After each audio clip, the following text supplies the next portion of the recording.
So, I'll be talking about tonometry in general OPD, eye care for all.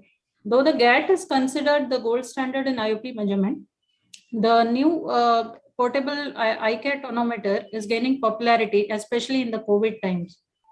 So this has a unique mechanism of measuring the IOP, and it has become popular worldwide due to its ease of use. The most notable advantages been the lack of air puff and need of topical anesthesia, and the ease of operation and its ability to use it with children.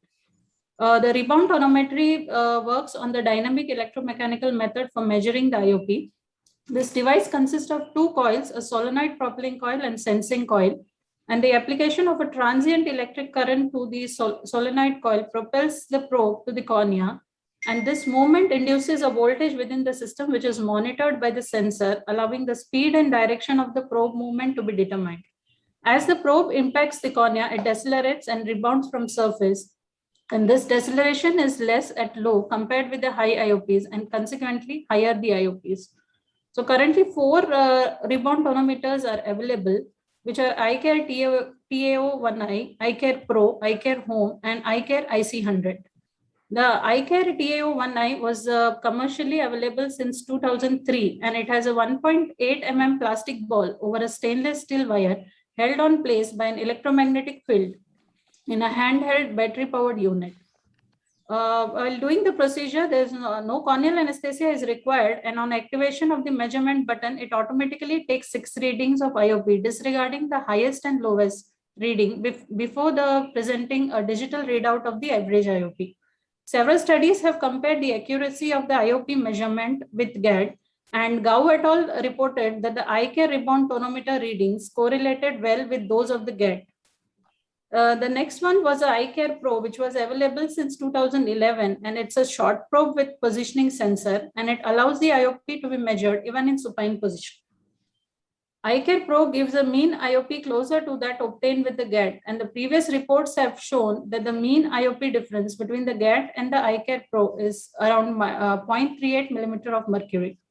Chen et al. Also found that there was no significant difference between the mean IOP measured with iCare Pro and GAT in the 4 IOP groups. The iCare Home is also available, and it is equipped with the eye recognition sensor and positioning sensor. And this device has been a useful tool to obtain the diurnal IOP values. Takagi et al. Found a difference in the IOP range between 0.3 and 2.5 with the self-measurement. And the updated version of the iCare TOI was the iCare IC100. It also comes with a positioning sensor and a color-coded display.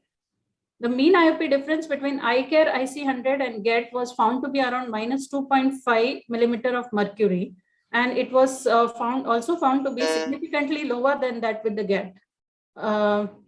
A small note on sterilization of iCare tips: wiping the iCare probes with in between the uses with isopropanol has been reported to be safe, and microbial transmission is significantly lower than that for reusable GAT prism heads. There's a table showing the characteristics of different iCare tonometers.